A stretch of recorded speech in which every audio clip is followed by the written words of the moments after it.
Hola, bienvenidos, bienvenidas. Soy Kik Infame de Euskal Irudiak. Hoy vamos a hablar del cómic vasco. Eh, es una situación excepcional porque deberíamos estar en Bolonia. Este año íbamos a ir en la asociación a Bolonia a conocer un poquito más de cerca, a presentar y dar a conocer cuál es la realidad de nuestro cómic. eh, una serie de iniciativas relacionadas con el cómic, la ilustración, que esperemos que se puedan llevar a cabo el próximo año. Sin embargo, de todo ese planteamiento se ha podido salvar esta charla, que nos da la oportunidad también de dar a conocer a otros entornos cuál es la realidad de nuestras viñetas. Para muchos, el cómic vasco existe gracias a una editorial bilbaína, Astiberri, que es conocida tanto a nivel estatal como internacional, con una fuerte presencia en premios como los Eisner en cada vez más ocasiones. Es uno de los grandes motores, uno de los elementos tractores de nuestro cómic. Podemos destacar varios de ellos. Por una parte está la editorial Astiberri, que acabamos de mencionar, en Vizcaya. Por otra parte tenemos en Vitoria una revista de humor que desde hace 33 años da la vuelta a nuestra realidad con un humor desprejuiciado y una mala leche envidiable, como es el Temeo. Por otra parte, tenemos unas revistas en Guipúzcoa, una revista que hace que la juventud crezca leyendo cómic y leyéndolo en euskera, que es Sabiro.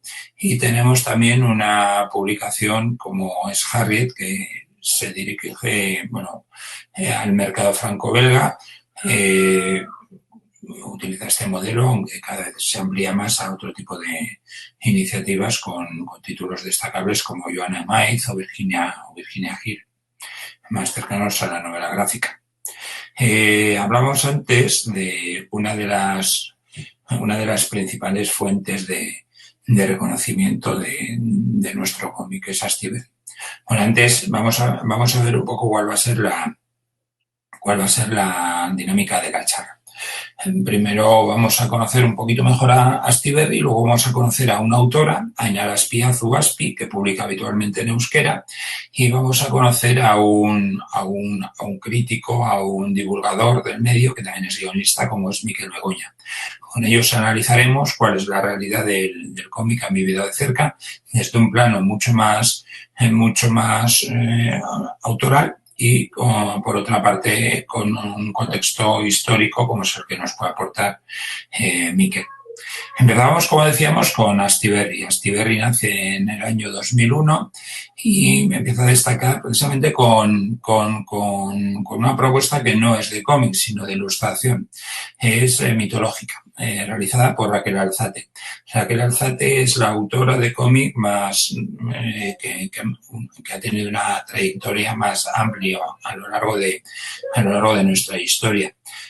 Ha publicado a nivel estatal en revistas como TOS, Humo, ha publicado también en el mercado francés 2 tomos de la ciudad de Is, y ha recuperado las colaboraciones en diferentes formatos en su reciente Navegante en Tierra.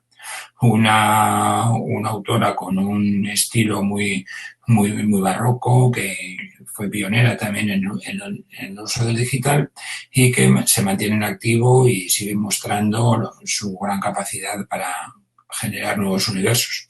Esperamos también una gran propuesta después de Navegante en Tierra para mostrar su capacidad para hacer historias de corto formato, en algún momento que haga una historia propia en la que pueda desplegar todo su talento. Hay una serie de autores que han conseguido encontrar su espacio tanto aquí como en el extranjero. Uno de los más destacados es sin lugar a dudas Javier de Isusi. Javier de Isusi parte con una tetralogía, Los viajes de Juan Sin Tierra, en la que cuenta parte de su propia experiencia en un viaje que realiza antes de dedicarse al cómic por Latinoamérica, para posteriormente centrarse en una temática social muy intensa que habla de realidades mucho más cercanas.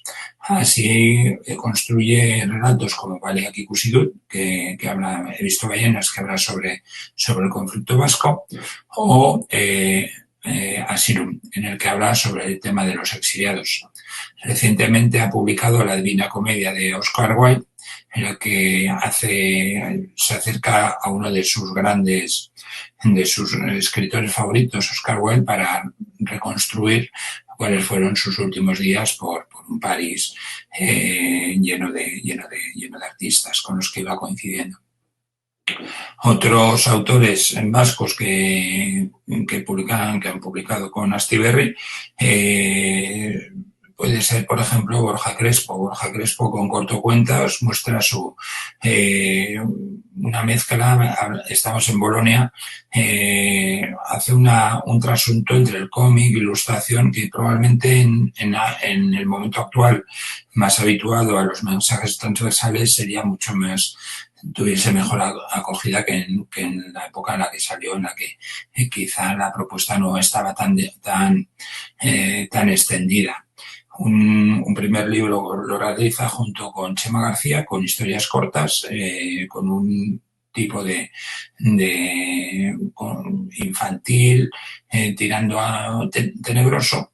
Y en el segundo tomo se acerca a un montón de autores y autoras que muestran también cuál es el panorama y los autores con los que se relaciona, porque quizá después de su producción como autor, pues destaca también su trabajo como dinamizador, generando alrededor en torno suyo eventos como el Salón del Cómic de Guecho, en el que participa activamente desde el comienzo, llevando la dirección artística, marcando su propia impronta, o cada vez mostrando sus cambios de registro, adaptándose a las nuevas tecnologías y cada vez impulsando más la divulgación en medios tecnológicos y digitales, utilizando para ello YouTube y demás, algo que está muy en boga.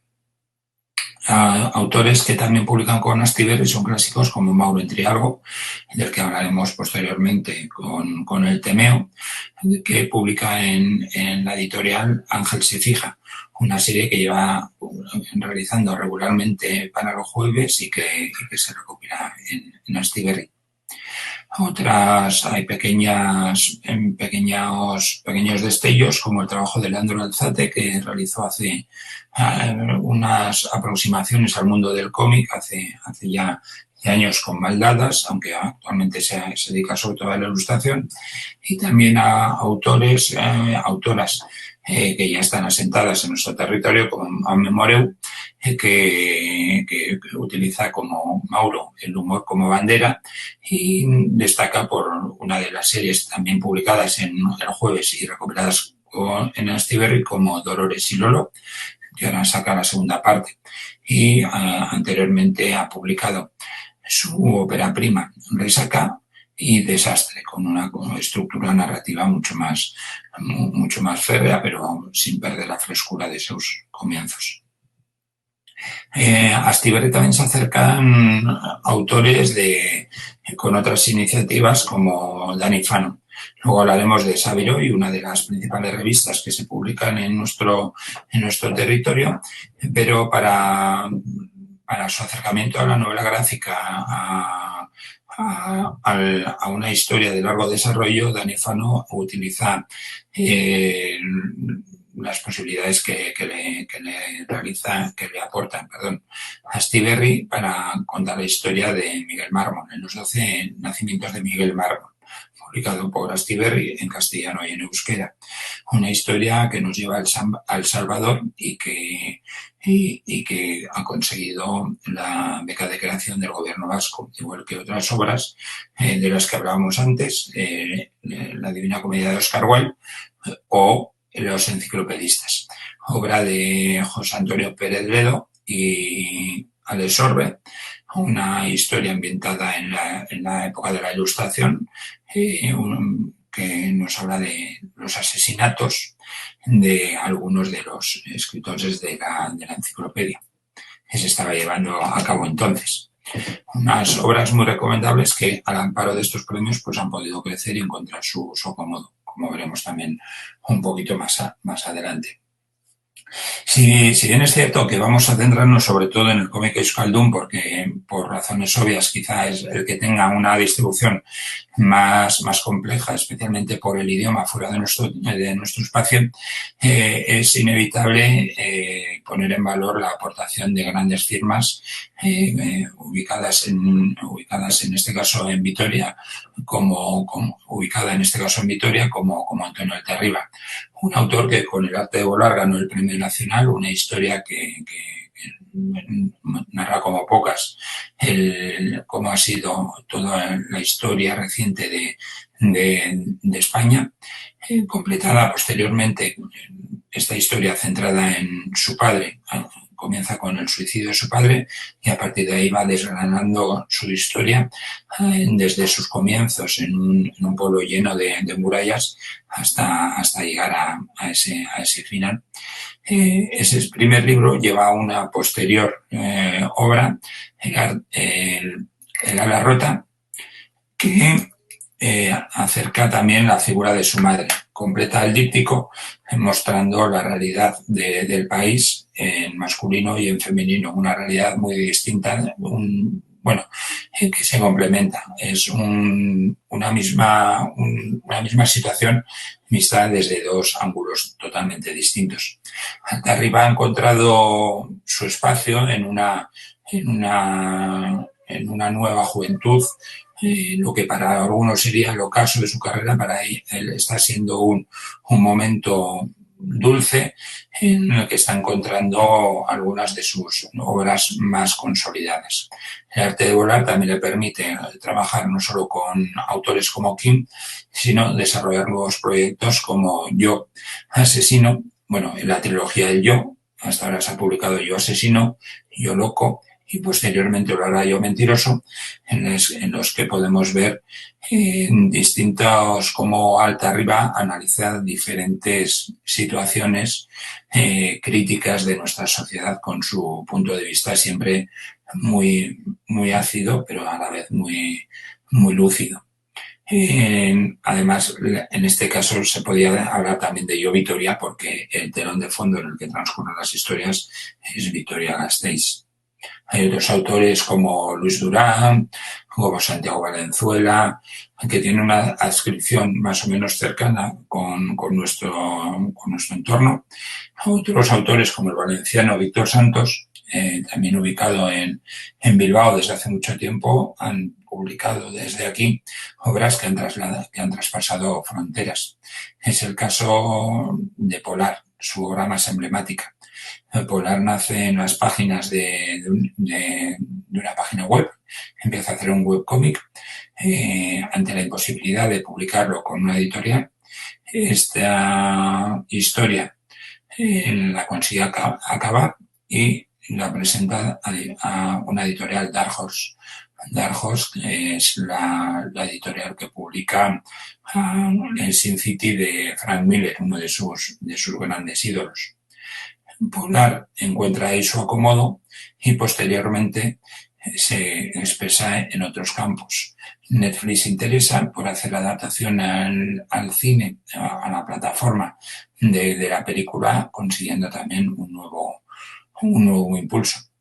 Polar es una pequeña muestra en la punta del iceberg de una compleja y completísima trayectoria, la de Víctor, que incluye todos los géneros. En una época en la que la novela gráfica y el cómic de autor están muy presentes, es muy pertinente su apuesta sobre el cómic de género, habiendo trabajado La espada y la brujería con la saga de los Reyes Elfos. De forma reiterada ha trabajado el género negro. Hablamos de Polar, pero bueno, comienza precisamente en Astiberri con Pulp Heroes, por ejemplo, o Bushido. Y realmente, su obra es muy completa, muy compleja, merece la pena acercarse a ella. Antes de entrar en el cómic Euskaldun, también es importante ver cómo hablaremos el cómic vasco, sobre todo se centra en la voluntad de los autores y de los autores de llevarlo a cabo. Luego hablaremos de autores y de autoras, pero hay gente que lleva desde los años 90 desarrollando una actividad continuada como francotirador. Es el caso de autores como Robert Garay, que completan a otros modernos que están ubicados en Barcelona, como el Severio, que publica obras en otros espacios como una editorial puntera inglesa, No Grow. Hay también momentos singulares como libros puntuales que son fenómenos que vivimos también con optimismo, como Blackis Belcha, que es una obra escrita por Arcaiz Cano, Fermín Muguruza y dibujada por Jorge Alderete, que es la vuelta al cómic de Fermín Muguruza durante los años 80, en un contexto en el que los gasteches, los fanzines y la música iban muy unidas, pues eran continuas las uniones entre las canciones de Cortatu, por ejemplo, los fanzines, las adaptaciones de Asisco, las interpretaciones de Cortatu, de algunos trabajos de Robert Crumb, ahí se ve la influencia del underground americano, un viaje de ida y vuelta que después de mucho tiempo cierra un ciclo con una novela gráfica, Blackis Belcha, que ha sido todo un fenómeno y que no solo se ha quedado en cómics, sino que se ha convertido también en película. Yo creo que un buen momento para conocer este cómic vasco. Empezamos un poco, si te parece, Ainara, con tus orígenes, que tú ya tenías relación con el mundo del arte a través de tu madre, a través de tu tía, la escultura vasca. ¿Cómo era el contexto en el que te criaste? Ah, vale. Bueno, pues yo cuando pienso por qué soy ilustradora, pienso que soy ilustradora por influencias que he tenido en la infancia, como casi todos los dibujantes que somos niños que han dibujado mucho en la infancia y no han dejado de dibujar. Y mi madre trabajaba en una tienda de San Sebastián que se llamaba Nedecan, que era donde casi todos los artistas de la época compraban el material. Y pues eso, yo esperaba con un montón de emoción cuando llegaba mi madre del trabajo porque muchos días me traía sorpresitas y esas eran como mis juguetes para jugar. Y gracias a eso no dejé nunca de dibujar. Luego tenía un tío que estuvo con Oteiza en Aránzazu y un tío escultor. Y entonces pues tenía bastante ambiente artístico en casa y eso pues me ayudó a desarrollarme.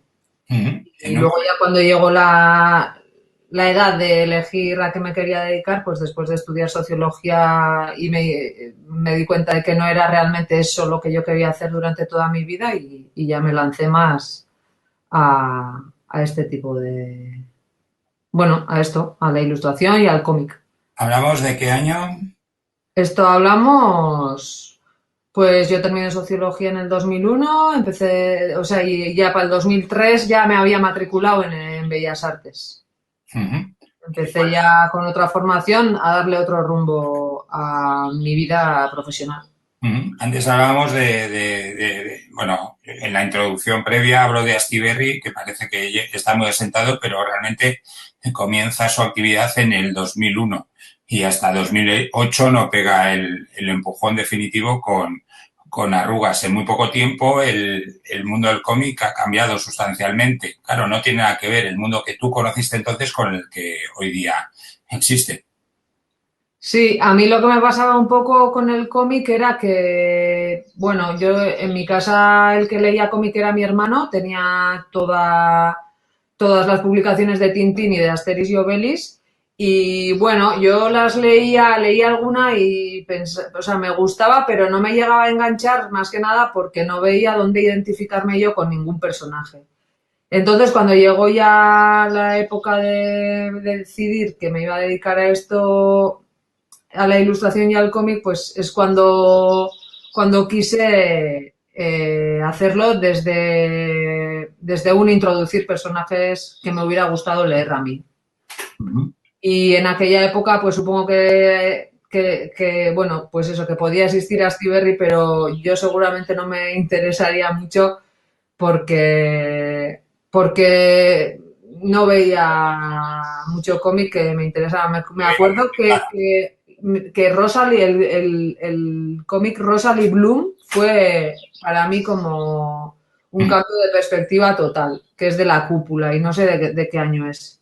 Pero Sí, yo lo leí, no sé, con 27 o algo así. Y ahí dije, ostras, qué guay, alguien ha dicho esto en cómic, porque a mí el cómic como lenguaje me gustaba, pero a mí no llegaron historias que a mí me interesaban. Yo no digo que no mm. fueran buenas ni nada, sino que pues yo no había hecho esa conexión.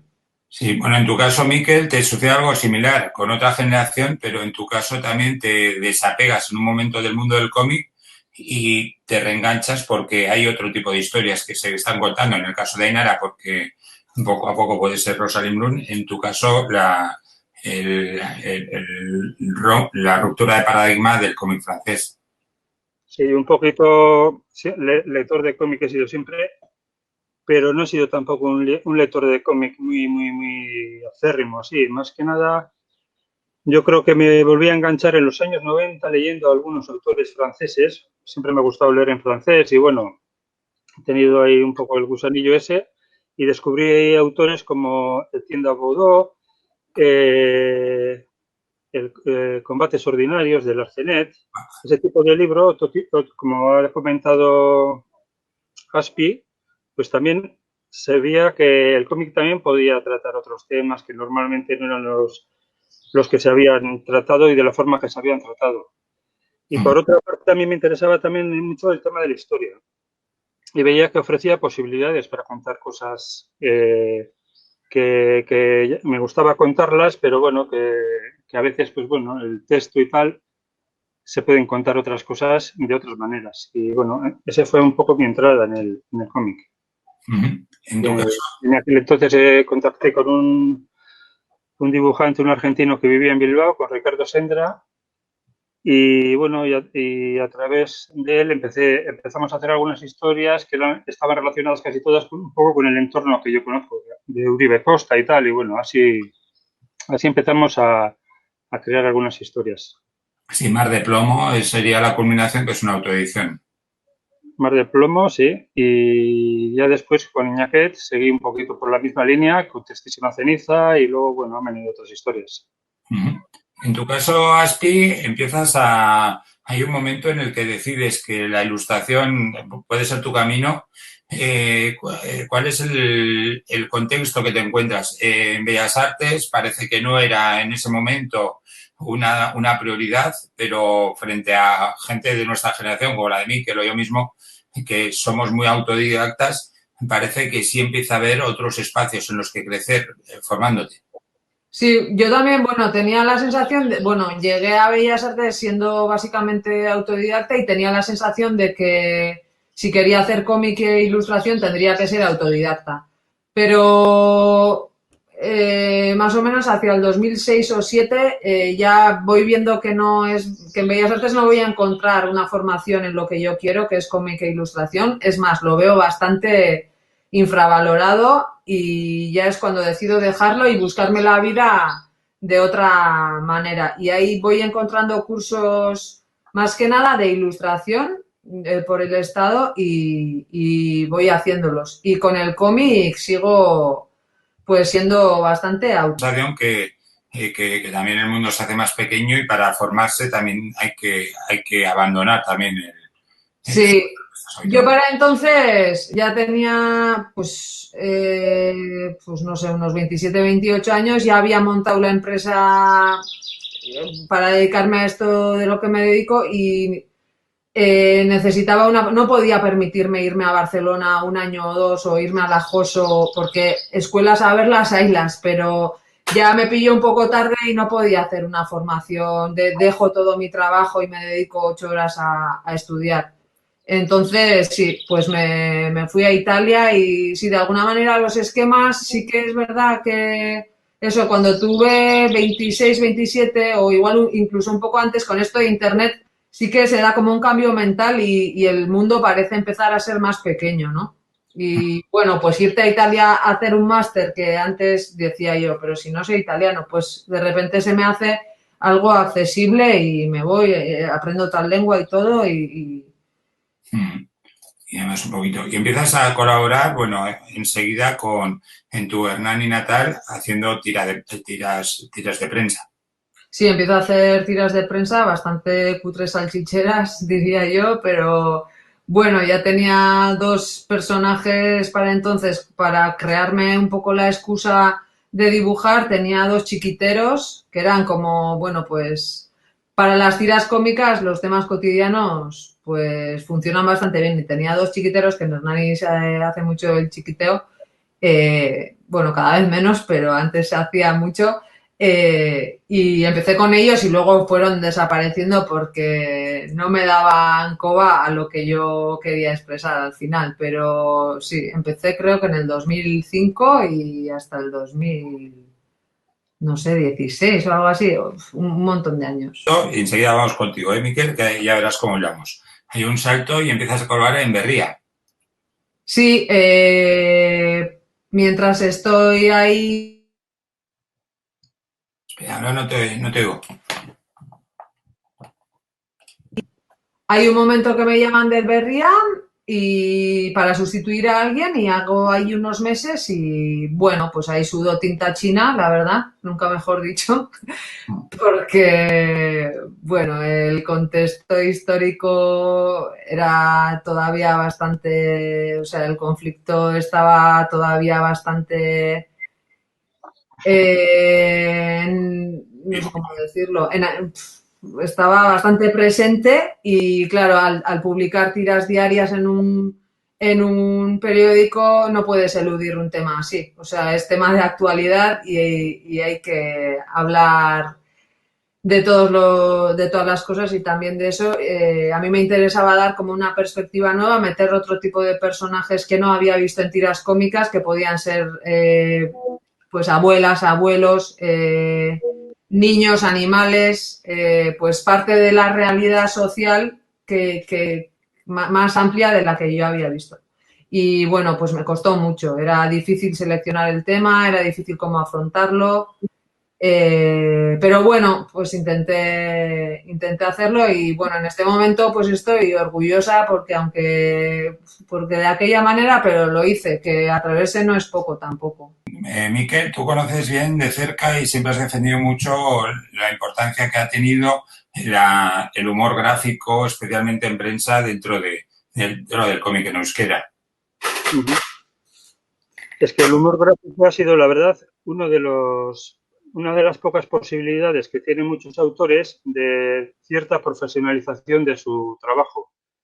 Les da cierta estabilidad, igual no les da un sueldo completo, digamos, pero por lo menos el tener una estabilidad de unas tiras diarias en prensa y, por ejemplo, a Espi sabe, porque yo creo que ha colaborado en un montón de revistas de todo tipo, en general del mundo euskaldun, en dominicales, etcétera. Hay otros muchos ilustradores que también siguen por esta vía, como puede ser, por ejemplo, Saldieroa, que Bueno, publica quizá una tira diaria. el decano de todos es Anchón Olariaga, que es un poco el padre de todos, ¿no? Sí, Anchón Olariaga lleva ya la friolera, me parece que de... Bueno, o sea que ¿Cuántos años? lleva 40 y tantos años, ¿no? En activo. Sí, sí, 40 y tantos. Más luego también ha tenido otros personajes. En el diario vasco también sacó un personaje que era Lukis, que ahí estuvo unos cuantos años y tal.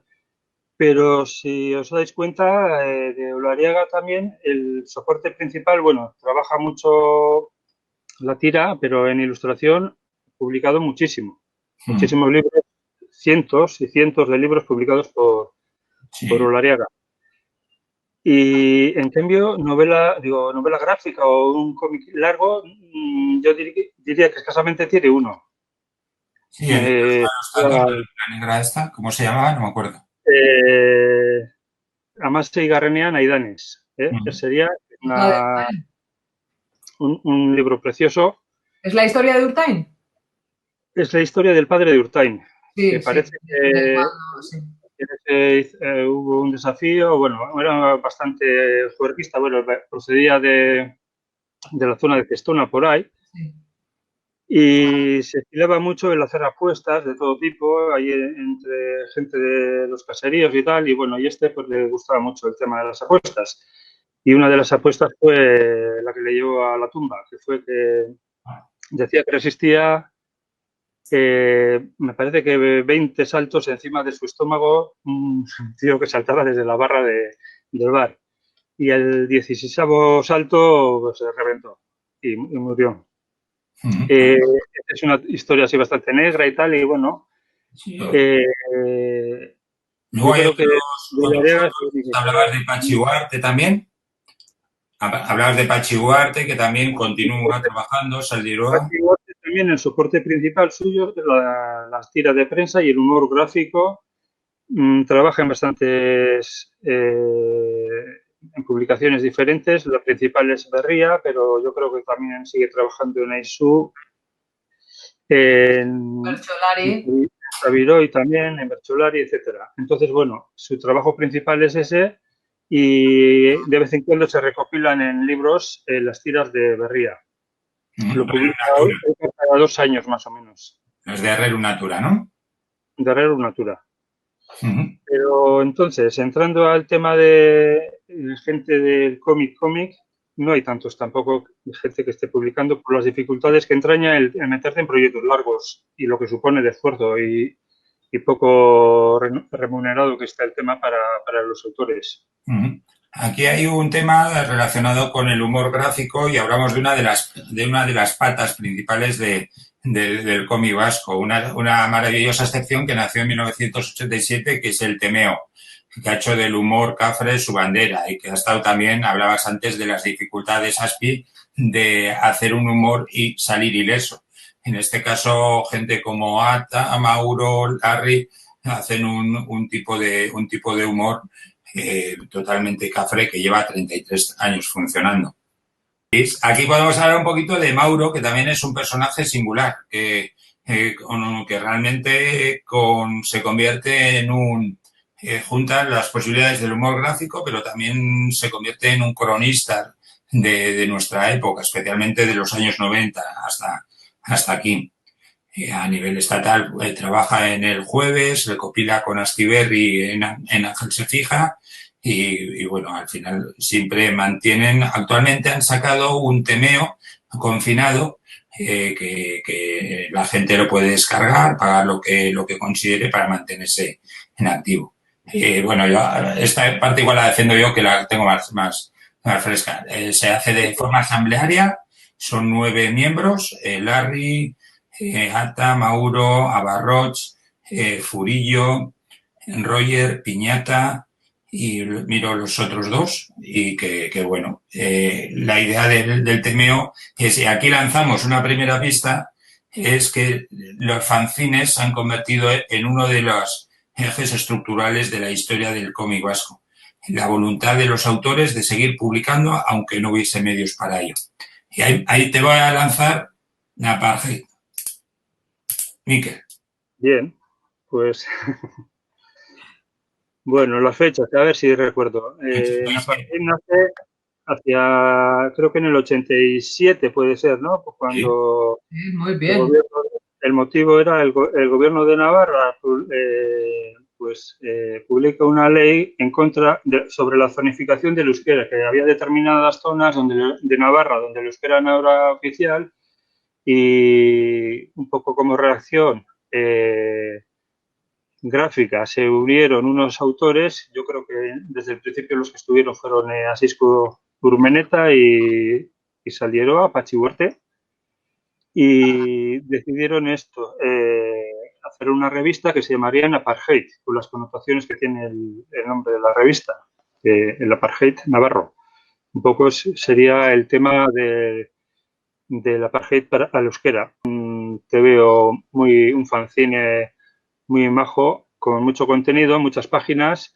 Incluso tuvieron también sus propias publicaciones subsidiarias de apartheid, o, por ejemplo, ¿cómo era el nombre? Bueno, había unas publicaciones de Atobasca, que eran donde publicaron las primeras historias largas. Por ejemplo, Asisco publicó varias historias muy buenas.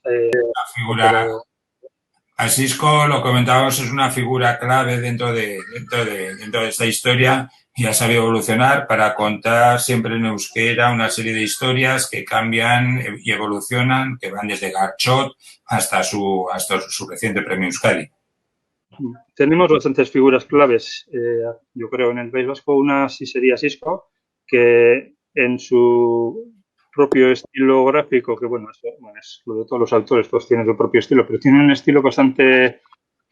en los años 90, por ejemplo, yo creo que tenía un estilo más figurativo, ha evolucionado hacia un estilo un poco más nervioso, más abstracto, más personal. Volviendo un poquito, recuperando tu trayectoria, Aspi, después de trabajar en la prensa gráfica, empiezas a trabajar en una revista de cómic infantil, Irrien Lagunak, en la que cambias totalmente el registro y encuentras un mundo en el que te encuentras mucho más cómoda. Sí, bueno, me llaman de Irrien Lagunak en el 2015, creo, y empiezo a hacer cómics para niños muy pequeños con guión propio y no sé, pues al principio me pilla un poco desprevenida y me dan ellos los guiones, pero en 3 o 4 números ya, pues bueno, me hicieron una prueba en la que el guión era mío y ya, bueno, pues me dieron el ok y me contrataron. Y luego me pusieron unos guionistas de la Escuela de Naturaleza de Oñati o algo así, que me daba como unas pautas, pero se dieron cuenta de que funcionaba mejor casi sin guión que con guión.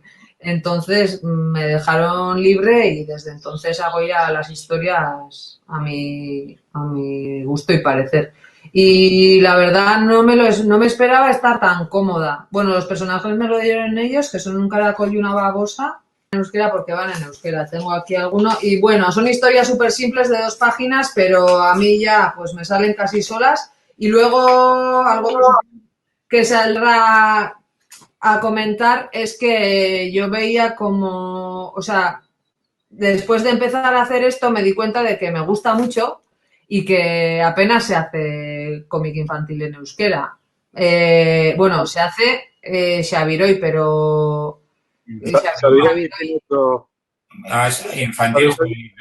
Es más para gente a partir de 12, 13 años, ¿no? O sea, sí, pero un poco la escala de... Porque claro, como autora también sí que veo el problema de no hay gente que lee cómic, no hay producto para consumir, tampoco hay lectores y te vas dando cuenta de cuáles son los agujeros que hay un poco en la cadena de producción. Y claro, si no tenemos producto para niños en euskera, es muy difícil que la gente pues se aficione y vaya queriendo seguir leyendo cómic y luego tengamos ya adultos que leen cómic. Y bueno, pues a mí, no sé, yo me siento muy cómoda en Irrien Lagunak. Me dan el tema y todo lo demás lo hago yo y me salen casi solos. Bueno, ahí colaboran además otra gente como Eider Eibar, Alex Orbe, históricos como Toquero o Lope, que vienen también del mundo de la animación.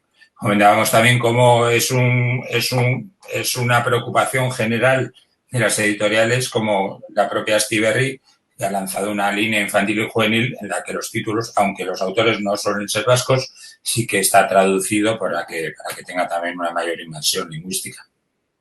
Es curioso, Miquel, porque el cómic vasco históricamente, o sea, Ipurbeltz ha sido una de las grandes canteras de la que han surgido nombres como Juan Luis Landa, Ángel Unzueta, Iñaki Holgado, el propio Dani Fano. Desde 1977 hasta el 2005 ha sido un campo de pruebas para que los autores se fogueasen acercando el euskera y las viñetas al público infantil. Sí, relacionando un poco con lo que hemos comentado antes, Aspi, de que aquí no hay una escuela de cómic donde aprender, no tenemos una escuela de Joso. Y Purvelche, en principio, fue el sitio del campo donde se fogueó la gente, los ilustradores. Curioso, estaba comentando lo de los caracoles y me estaba viniendo a la cabeza también un autor de Hernani también, de John Zabaleta, que también puso muy de moda los elefantes y los caracoles, y también tenía un estilo así de dibujo muy... Sí, tú empiezas a colaborar también con Sabiroy. ¿Cómo ha sido tu experiencia? Pues creo que fue en el 2015 también la primera colaboración con Xavier y con un guión de Zaldieroa, que fue como una cosa un poco especial. Creo que fue el primer guión de Zaldieroa y mi primera colaboración en Xavier sobre unas brujas. Y bueno, pues es un honor formar parte de Xavier, primero porque es un producto muy digno. Está muy bien hecho, está muy bien cuidado, a los autores se nos trata realmente bien y no hay medios donde se nos dé unas condiciones tan dignas. Y bueno, pues es un producto donde hay autores de muy alto nivel y hay siempre la oportunidad de trabajar con guionistas muy interesantes o, bueno, en mi caso, mis colaboraciones, la única que fue con guionista fue esa y luego he hecho otras 5, creo, y el resto han sido con guión propio y, bueno, un poco suele ser, pues, Dani me suele llamar de vez en cuando y me dice, bueno, pues tengo 2 páginas, tengo 3 páginas, ¿qué quieres hacer? Y suele ir así. En el caso de, bueno, Sabiroy es una revista que nace de la Federación de Castolas. El director, alma mater, es Dani Fano. Dani Fano lo que hace es buscar debajo de las piedras ilustradores con un cariño al cómic que nunca habían podido desarrollar en muchas ocasiones y agentes de la cultura, escritores, bercholaris, a los que une para formar unos dúos que siguen funcionando. ¿No es así, Miquel? Sí, bueno, un poco el timonel de la nave Sabiroy es Dani Fano. La verdad es que sin parte de ese esfuerzo, que en gran parte es voluntarista, porque por una parte está el apoyo de las icastolas, que es imprescindible. Sin el apoyo, digamos, que el respaldo de las icastolas no se podría mantener una revista como de la calidad y de la periodicidad. ¿Me escucháis bien? Sí, sí. Ay. Es que yo me oigo un poco raro. Y yo creo que sí que habría que reforzar en lo que es el proyecto Sabiroy desde fuera, tanto asegurando una viabilidad que sea y estabilidad que no dependa solo del voluntarismo, sino que sea una cosa como un poquito más. Yo creo que sí que tiene parte de eso, el esfuerzo personal tanto de Dani, que un poco es el que nos mueve a todos, o sea, no solo con la revista Sabiroy, sino que más allá de la revista Sabiroy, tiene la capacidad de juntar a un montón de gente de diferentes ámbitos, de diferentes colores en torno a este proyecto y una prueba, por ejemplo, es en el Festival de Guecho, por ejemplo, el stand de Sabiroy siempre está dispuesto a colaborar con gente que está publicando cosas. El material tiene que estar en euskera, eso sí, ese es el único condicionamiento. Y bueno, y yo creo que es importante eso, de mantener el buen rollo que hay en torno a esta publicación. Comentábamos mientras preparábamos que uno de los grandes logros de Dani, más allá de la revista, es también crear una comunidad que hasta la fecha quizá no existía, de autoras que realmente están, aunque pertenezcan a distintas generaciones, estilos y demás, están deseando generar algo nuevo. Ahí salen en Sabiroy principalmente hay autores que están muy consolidados. La revista luego agrupa en álbum algunas de las historias principales y alguna de las parejas artísticas más asentadas es la formada por Arkaitz Cano, Iñaki Holgado o Unai Turriaga y Alex Zambi. Alokatuak, Zebra Afectua, en el caso de Museo Bilduma, en el caso de Arkaitz y Iñaki Holgado, que Iñaki luego también encuentra su espacio en el mercado franco-belga. En el caso de Alex Zambi y Unai Turriaga hacen las historias de HB y luego alguna colaboración ajena a Sabiroy como Udaberririk Ankerrena para el Ayuntamiento de Durango. ¿Sí? Sí, esos son una de las parejas, así igual que más continuidad tienen, pero hay bastantes. No sé, por mencionar algunos, Julen Rivas también es un autor que aparece bastante en la revista, que está publicando también en el mercado francés. Cada vez de una forma más habitual y que ganó, es un autor que tiene una singularidad y es que ha ganado 2 veces el premio Euskadi sin que se lo hayan dado a él.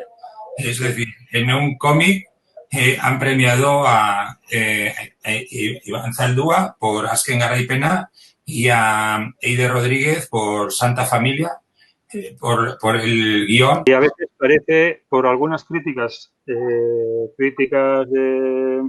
prensa o comentarios de prensa y tal, que lo que se valora realmente es al guionista, los textos escritos, pero el cómic, el componente de un cómic, el texto escrito es una parte pequeña de lo que es de lo que es una plancha o lo que es una imagen. Hay una lección personal, antes veíamos lo de Caracol y Babosa, que lo traduces para intentar llegar a otros mercados y como autora tu posicionamiento ha sido trabajar en euskera. ¿Eso qué camino está, qué posibilidades te da y qué dificultades te encuentras? Yo desde que empecé, pues bueno, yo hablo, o sea, mi día a día me desenvuelvo en euskera, hago mi vida en euskera y bueno, mi trabajo también lo realizo en euskera. Creé una empresa que funciona en euskera y todo lo hago en euskera. Entonces, cuando se me llama para ilustrar también, se me llama normalmente con textos euskaldunes desde revistas, periódicos o editoriales euskaldunas y toda mi producción la hago en euskera.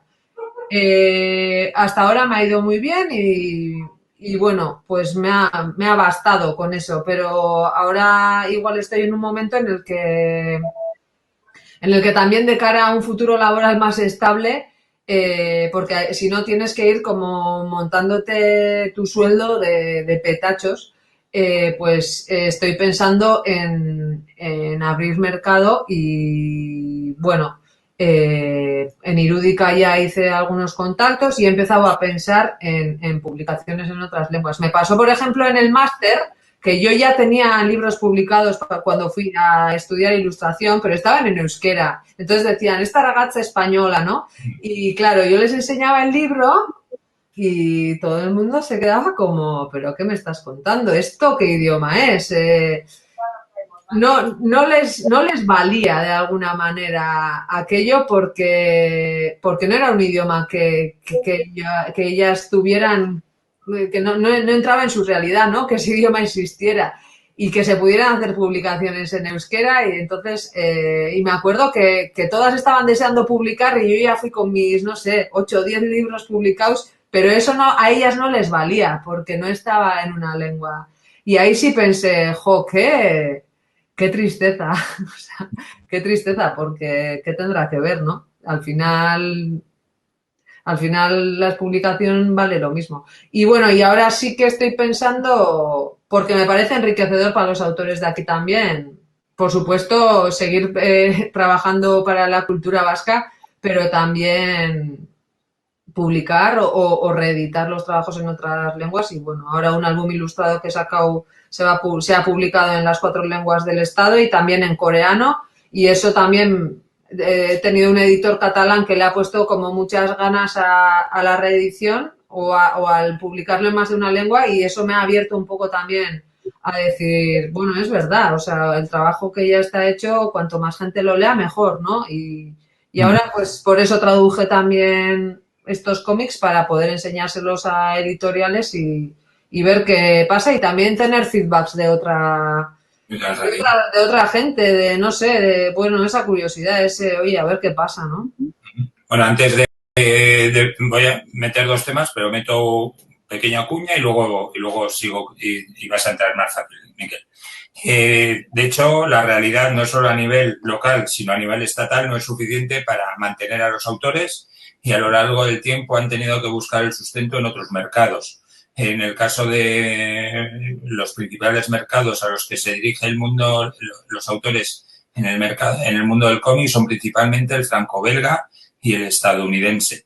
Ahí tenemos en el franco-belga uno de los grandes nombres es Juan Luis Landa, que durante los años 90 intentó hacer una historia desde aquí con José Muñoz, que era la historia de Irati, que precisamente empezó a publicar, acabó el ciclo Saviroy.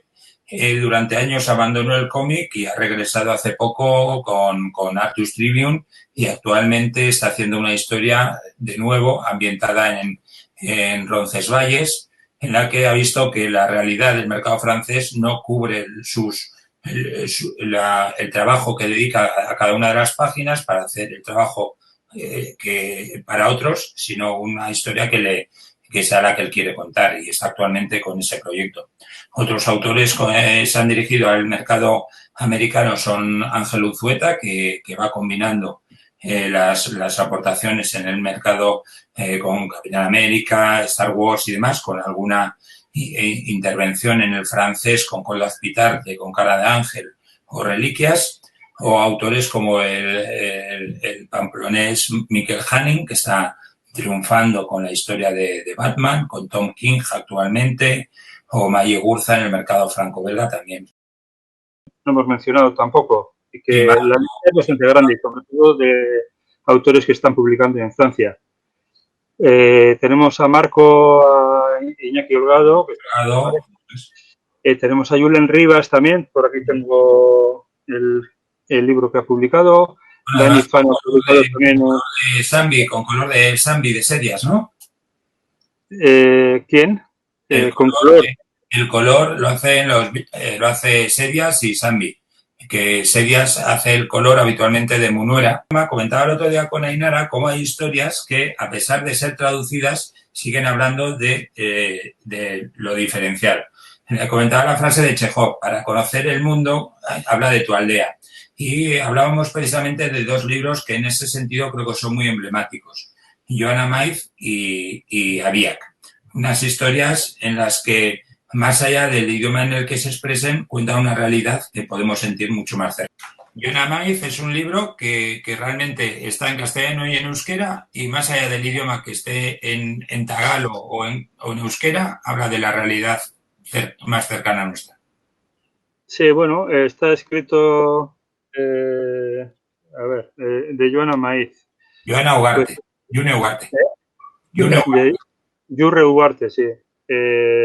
Dibujado por Josebisky.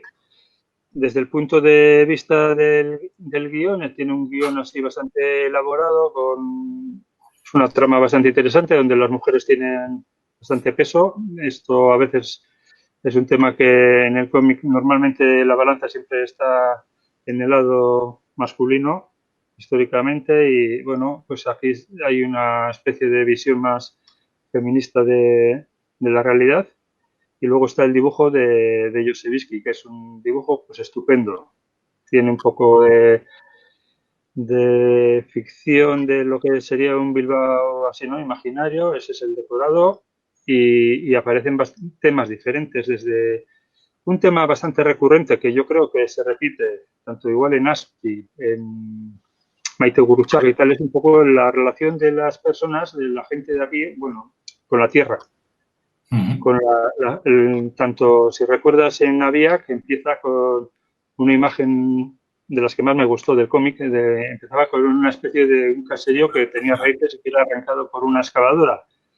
Aquí en el cómic de Joanna Maiz también hay algo de esto. Está una mujer que se ha acabado rodeada de cemento y hay unos especuladores que quieren conseguir su casa, la casa donde ha vivido ella, y esa es un poco la historia, que está una de las tramas que hay diferentes tramas dentro de la misma historia, pero igual el libro conductor puede ser este. Y es un cómic que por lo menos en euskera ha funcionado muy, muy bien. Bueno, me Y comentaba, no sé si Harriet o Joseba, que agotó la tirada en euskera. en euskera, espera, de todo, sí. En 2 meses. Ujú, sí, sí. Y bueno, esto también tiene que ver que en Euskadi funciona bastante bien el tema, los temas que son, digamos, de Euskadi gustan mucho, ayuda mucho a vender.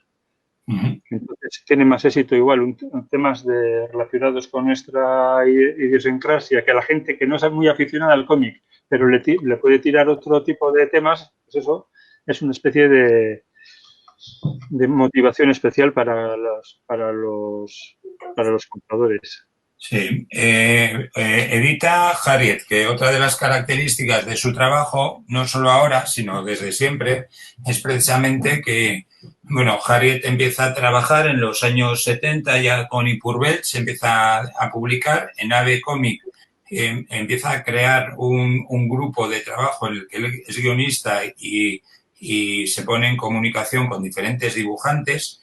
Estas historias se prepublican primero en euskera, luego se publican en el mercado franco-belga y durante muchos años crea una auténtica escuela con historias que luego ha venido recuperando como Sorguiñen señala, Justin Iriar o Indiano, que antecede y viene a ser la historia que abre el camino a su vuelta al ruedo con Vergüenza y Olvido. Eh, sí, en los años 80 Ariet se rodea sobre todo de varios, no sé, creo que eran de unos tierras casi todos, Berzosa, Bueno, estaba bilbaíno, ¿no? Astray, ¿eh? Yo Redondo creo era. que y Redondo, con Redondo también ha seguido, bueno, con Redondo siguió incluso en los años 90 publicando ya en el mercado francés directamente. Y yo creo que has dicho que Vergüenza y Olvido yo creo que proviene de la del Bien. pelotón, del libro de Astray, que estaba en Filipinas y un poco ya en aquella época tenía la intención de hacer esta, esta serie, que luego, por lo que sea, ya tuvo que dejar de abandonar el cómic y lo ha recuperado, pues ahora, después de casi pues un montón de años, no sé, 20 o 20 y tantos años. Curiosamente, está recuperando esas series en integrales y generando nuevos contenidos.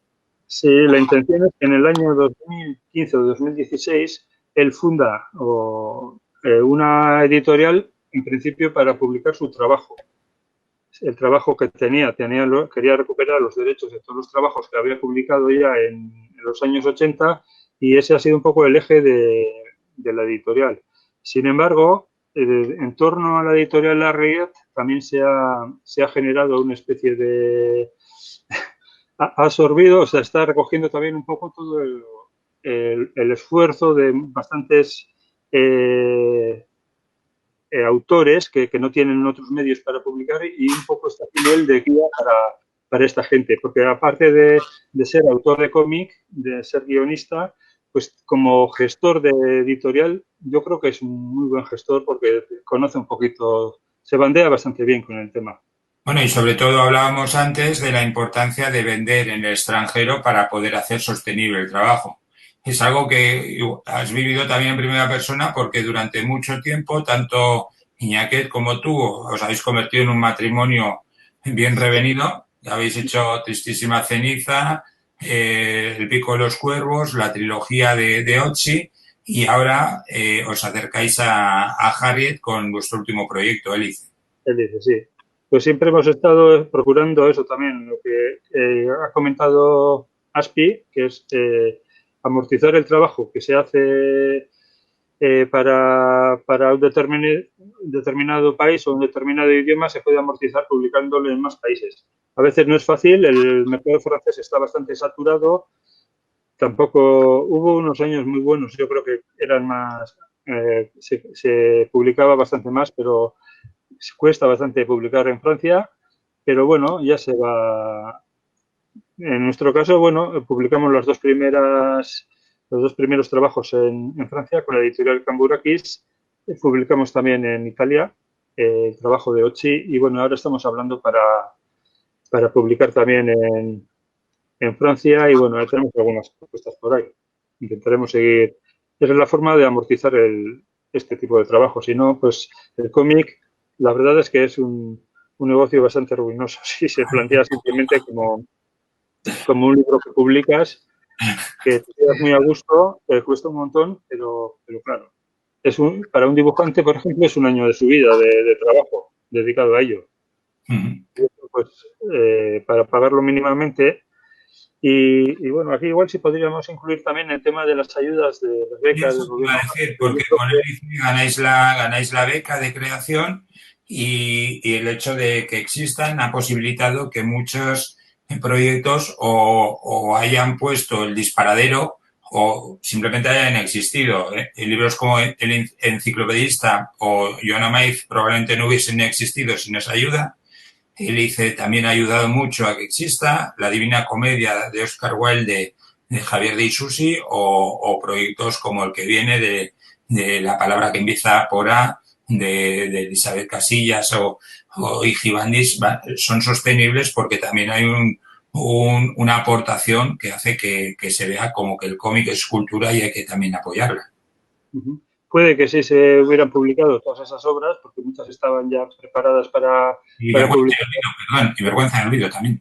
Sí, pero en el fondo es un tipo de ayuda a proyectos que están en marcha, potencia más, le da fuerza al proyecto y de alguna manera también ese esfuerzo que se hace con ese libro revierte también en el mismo, pues en este caso en la comunidad autónoma, porque muchos de los traductores cobran por el trabajo, también cobra el impresor, etcétera. Esto lo tienen bastante claro, yo creo que en Francia, donde el Ministerio de Cultura cada 2 por 3 visita Angoulême, saben que es una industria muy potente y en Francia lo es. Aquí no es una industria, no llega a ser una industria, pero no cabe duda de que tiene posibilidades y que, bueno, el esfuerzo que se invierte en hacer cómics luego vuelve a revertir en la misma sociedad. Sí, bueno, otro premiado, becado, lo que sea, es Bullán, que también hablábamos antes de las voluntades. Los hermanos Echevarría dedican 7 años a hacer esta burrada. Bueno, los hermanos Echevarría hacen el guión, que yo creo que el guión tardaría bastante menos. No creo que... Va a hacer el dibujo, sí. Sí, Aritz Trueba es el dibujante y Aritz sí que estuvo tiempo dibujando. Además, bueno, creo que tampoco se dedica en exclusiva al dibujo, pero bueno, era un proyecto que tenían a largo plazo y bueno, y al de 7 años, pues bueno, han sacado un producto bastante interesante. Que es un caso singular, es una historia. Maite Gurruchaga era ilustradora y de repente decide adaptar un libreto de 7 páginas de una obra de teatro a una novela gráfica de 100 y pico, no me acuerdo exactamente cuántas, a ver si lo tengo por aquí, creo. Sí,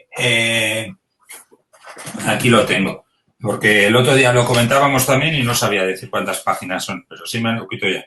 120 páginas en acuarela y que durante 2 años una persona que es ajena al medio tiene que aprender cuáles son el modo en que se expresa, cómo el lenguaje de la ilustración es diferente al del cómic y también en ese camino el cómic gana con esa frescura que ella plantea.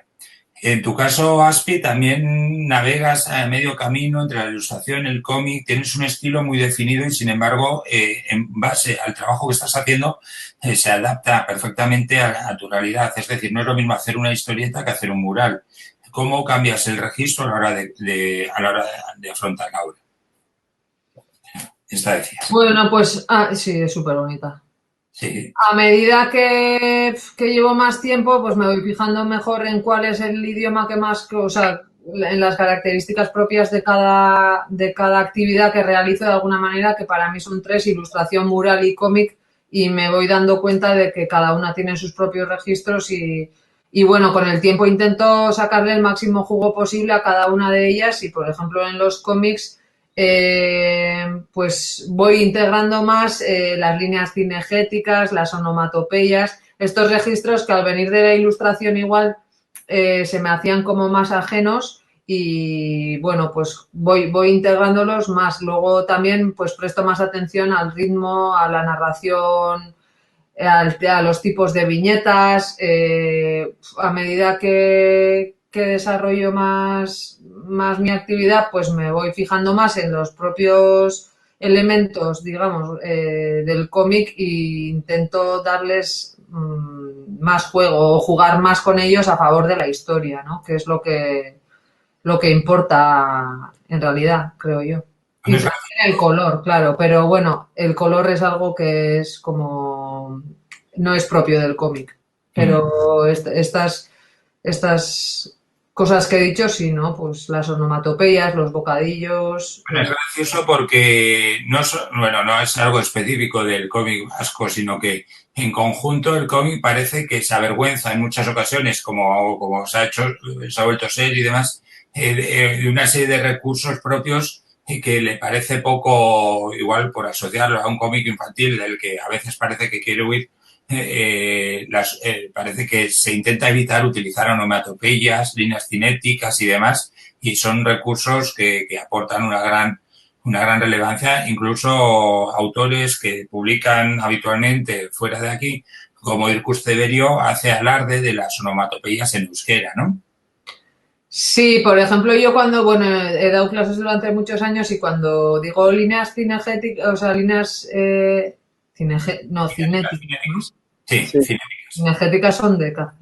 Líneas cinéticas o onomatopeyas me dicen, ¿qué es eso? Y les digo, mira, Zipizape y Mortadelo de Filemón. Pues es para decir, o sea, hay un tipo de cómic que estaba en mi infancia que era eso, pero al cubo. Igual también es verdad que con el tiempo los cómics que más leo yo pues prescinden de tanta exageración, pero yo creo que está bien darle una medida intermedia, o sea, no es aquello, ¿no? Porque es que cuanto más me he ido fijando, la última vez que los vi dije, pero es que es una locura, no es más que raya, onomatopeya, es exagerado.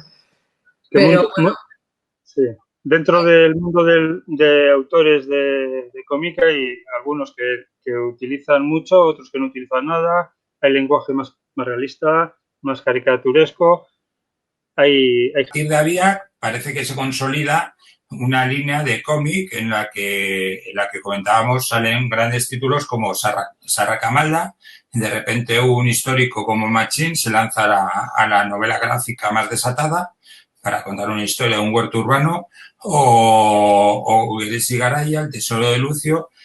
Desde la propia editorial le proponen a Velach que cuente la historia de Lucio, que había hecho ya varios libros para la editorial. En el caso de Lucio, además, en el caso de Geresi Garaya, nace una fórmula que hablábamos antes de los idiomas, que es la coedición entre todas las lenguas oficiales del Estado, en editoriales catalanas, gallegas o la propia Chalaparta.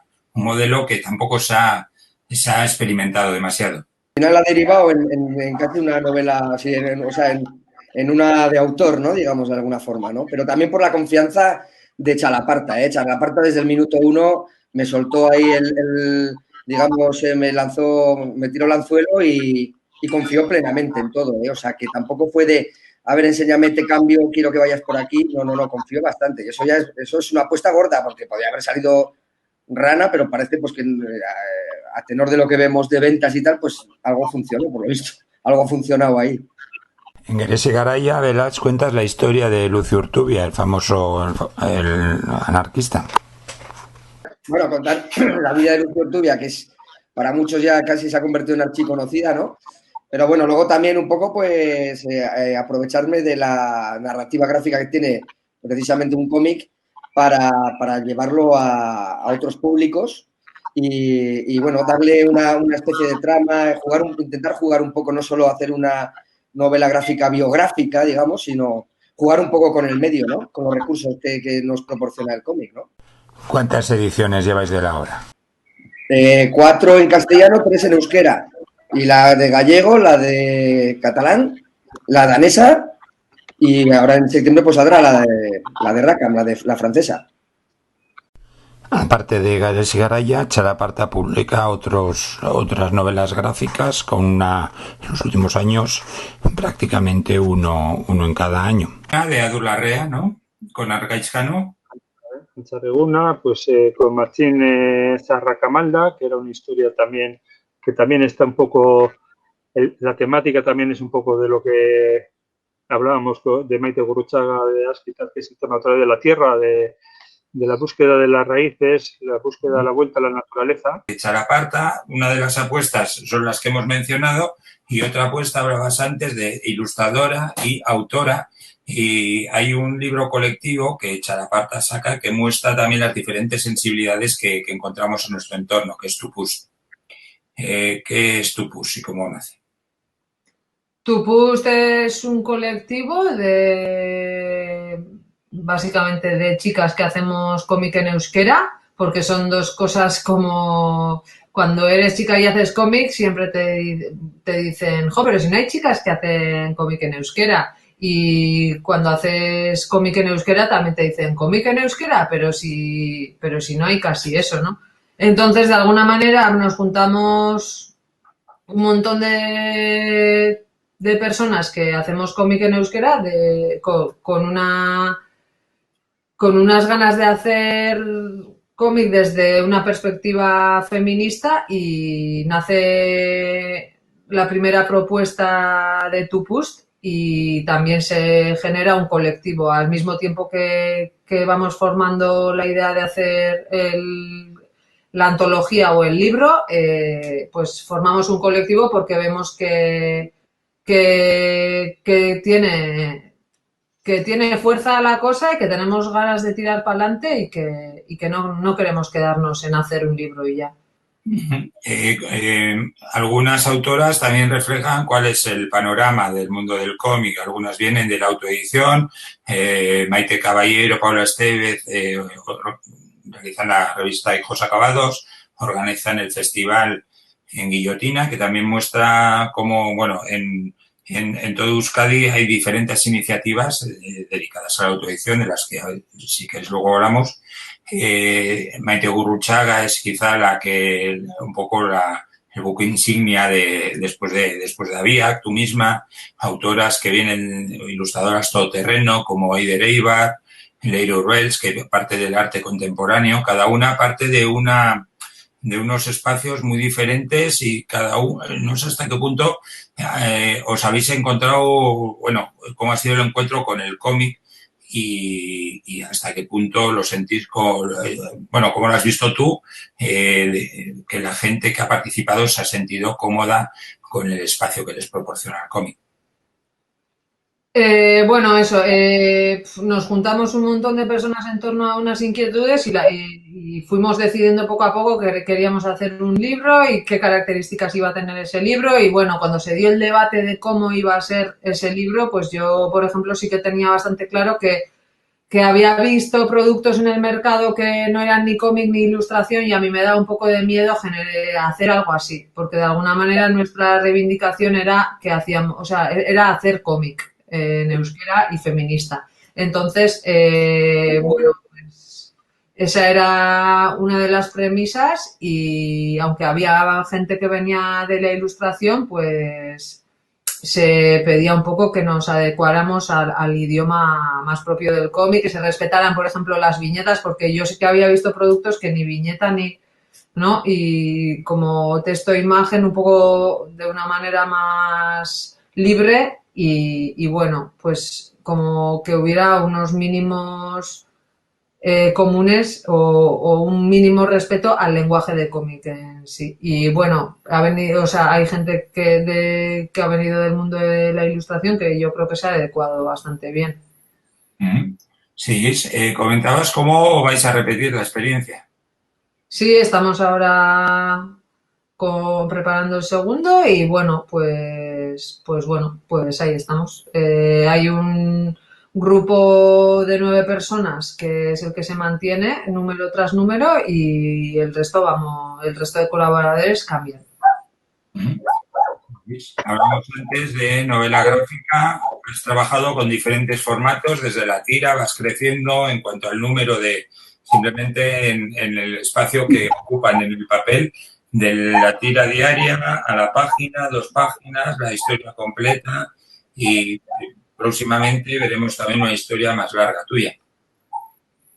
Sí, bueno, el próximo proyecto que tengo, bueno, tengo 2 proyectos, uno que es el de Navarralde, pues como hemos dicho antes, el de Asisco y Adur también lo hizo, el primero que lo hizo creo que fue Josebisky, y es cómic histórico, ese sería un cómic de 24 páginas y sería mi próxima historia más larga, más allá de Tupust, y después de eso, bueno, ya estoy trabajando en una novela gráfica corta porque no me atrevo a hacerla muy larga y bueno, pues he previsto, en una novela gráfica pues de cara al año que viene. Este año me dedicaré a eso y el año que viene pues a ver qué tal sale la experiencia. Mm. Estoy adaptando yo el guión también, entonces tengo que, o sea, la idea base es de una autora, pero el texto es muy, muy corto y yo de ahí pues ya genero parte de la historia con un guión propio y bueno, tiene sus dificultades y para mí es bueno, un reto. Pero bueno, ahí estoy. Tenía ganas de intentarlo y Una cosa que llama la atención es, bueno, cada vez vemos más gente que está sentada en nuestro territorio, como Susana Martín, busca contar historias, utilizar el cómic para contar otras realidades sociales. No dirigida tanto al público específico del cómic, sino llegar a transmitir mensajes complejos, mensajes duros en ocasiones a un público de una forma más accesible. Las historias de la Franja de Gaza, Tipitapa, la de Anne-Marie que acaba de sacar, muestran también cómo el cómic también se diversifica y tiene que encontrar otros cauces para llegar a un público más diverso, como en el caso de tu trabajo. sí, de alguna manera, igual es lo que comentábamos al principio, ¿no? Que, o sea, es interesante para mí, pues, llevar al cómic temas que igual no han sido históricamente tan propios del cómic, aunque ya, bueno, la novela gráfica igual dio ese paso. Y, bueno, para mí es muy interesante llevar al cómic temas que igual la gente que está acostumbrada a leer cómic no trata normalmente, aunque hoy en día la gente que lee cómic ya lee de todo, pero bueno. Sí, bueno, en el caso de Susana, su primer trabajo era sobre el cáncer. Hablamos antes de Virginia Garay y próximamente hablará sobre otro tema que está muy poco, es uno de los grandes tabús, que es el del aborto. Oyosune Urrutia para 2021 culminará su gran proyecto en torno al cáncer con Hoy no es el día, que habla de diferentes artistas y acercamientos al mundo del cáncer. No sé hasta qué punto veis que el cómic puede tratar todo tipo de temas y también en euskera puede haber una aportación específica a diferentes sensibilidades. Bueno, respondéis los dos como queráis. Sí, yo creo que ya eso está asumido. Desde hace por lo menos no sé, más de una década, pues bueno, en el cómic vasco también se están publicando muchos temas diferentes. Por ejemplo, este mismo mes se publica un libro de Cero Calcare, editado por Farmacia Belcha. Es una pequeña editorial que apoya a la gente de Dayton, me parece, más un poco ellos hacen la coordinación de la edición y todo. Y bueno, y Cero Calcare es un autor italiano. Este es su tercer libro que va a salir publicado en euskera. Y incluso salió publicado en euskera antes de publicarse en castellano. Y este último libro, por ejemplo, trata sobre el tema del Kurdistán. Y es un viaje Cero Calcare allí, estuvo viviendo en Kurdistán una temporada y bueno, y ahora sale este este trabajo. Y un poco enlazando con este tema de lo que están haciendo, el trabajo que están haciendo la gente de Ereiten en Donosti, en torno al Komikigune, es también, junto con otros pilares que hemos dicho que están impulsando este resurgir que estos últimos años hay del cómic vasco, pues el Komikigune también ocupa un papel bastante importante en este resurgir. Incluso también se podría hablar de algunas bibliotecas de Donosti, como es la de Ayete, como es la de Incharrondo, que están apoyando pues todas una está más especializada en ilustración, la otra está más especializada en cómic. Entre las dos están impulsando bastantes actividades relacionadas con el cómic y la ilustración. Sí, también hablábamos antes de autoedición, claro. Buyan es una autoedición, ahora de repente los límites, o sea, antes la edición parecía cosa de editores, cada vez más los autores pueden ser dueños de lo que publican. Se ha socializado mucho el mundo de la imprenta y las nuevas tecnologías también posibilitan nuevos proyectos. Uno de los grandes avances del cómic vasco euskaldun en este caso es la aparición de la Comikipedia, que permite conocer de primera mano cuáles están siendo los títulos publicados y las novedades de una forma que se están dando en nuestro territorio de una forma muy regular. Una lectura que hacemos viendo precisamente la Comikipedia nos muestra la situación que está viviendo el mercado editorial. En 2010 nos cuentan que salieron solo 5 novedades frente a las 34 que han salido en 2019. También teniendo en cuenta el territorio, lo pequeño que es, que en tan poco tiempo en esta década se ha multiplicado por 7 la producción. Yo creo que es un dato a tener en cuenta. La visibilidad a lo que se está moviendo, ¿no?, en torno al cómic, que realmente sí que hay un movimiento potente, igual asentado un poco también por un lado en las editoriales que van publicando, ponen su granito de arena, pero lo ponen con una regularidad X, que son Chalaparta, hemos dicho Astiberri, que también publica su numerito de libros de cómics en euskera. Está algunos que recientemente se han añadido, como es Farmacia Belcha, está Sabiroy con su álbum anual, que también le da cierta regularidad. Hay unas iniciativas ahí que todos los años van sumando. Y luego está el fenómeno Arriet, que sí que es el grueso de toda esta producción, es de una única editorial. Un poco también estamos jugando ahí de si se asientan los proyectos, que al final es una apuesta personal que hace un editor en favor de publicar cómic. Mucho de lo que es el futuro de este momento, que es para el lector, es un momento muy interesante. Prácticamente tenemos lecturas para todo tipo de público, para todo tipo de edades. Desde niños, no hemos hablado también de Bang, que ha editado una línea de cómic infantil. Bueno, Bang hasta la fecha, la editorial no es nueva, pero sí es nuevo que ahora sus mayores éxitos los traduce al euskera, como Super Patata. Super Patata. Eso es, sí. Entonces estamos en un momento histórico muy bueno. En los años 80 la verdad es que yo creo que serían, no es comparativo tampoco el momento aquel y el de ahora. Se publica mucho, se publica de muy buena calidad, se edita muy bien, libros de todos los tipos, hemos dicho, pero hay que recordar que en cualquier momento también esto es un trabajo que para mucha gente es precario, un poco también es el voluntarismo que tiene mucha gente, y entre todos los diferentes agentes que se mueven en torno al cómic vasco, sí que hay que buscar fórmulas de coordinación y de asentar esta realidad que es tan optimista y tan buena.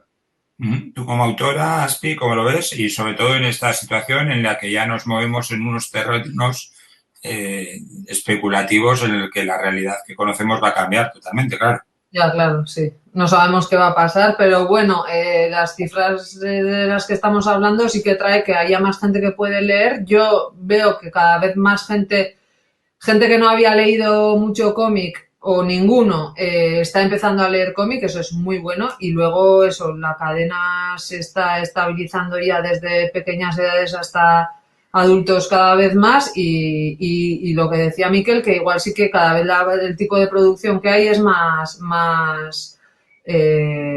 variopinto, igual no es la palabra, pero que hay el abanico está más abierto y entonces hay más accesibilidad para gente de diferentes sensibilidades, para poder interesarse por cualquier cómic, ¿no? Hemos visto a lo largo de la charla, hay editoriales, hay sobre todo autores, autoras y voluntad de seguir creciendo. Estamos en un momento de cambio, en un momento en el que no sabemos hacia dónde nos va a llevar la situación, pero queremos pensar y mirar con optimismo hacia un cómic vasco que creemos que merece la pena. A lo largo de esta charla, más que intentar dar a conocer todo lo que se ha hecho, lo que hemos intentado es dar alguna pincelada para que la gente que quizá no conozca o no sabe o no se atreva a adentrarse en este cómic pueda tener algún lugar, alguna pista por donde empezar. Esperamos haber sido de ayuda, esperamos haberos interesado. Muchas gracias, Ainana, muchas gracias, Miquel, y nos vemos pronto. Nos vemos en las librerías. Hasta pronto.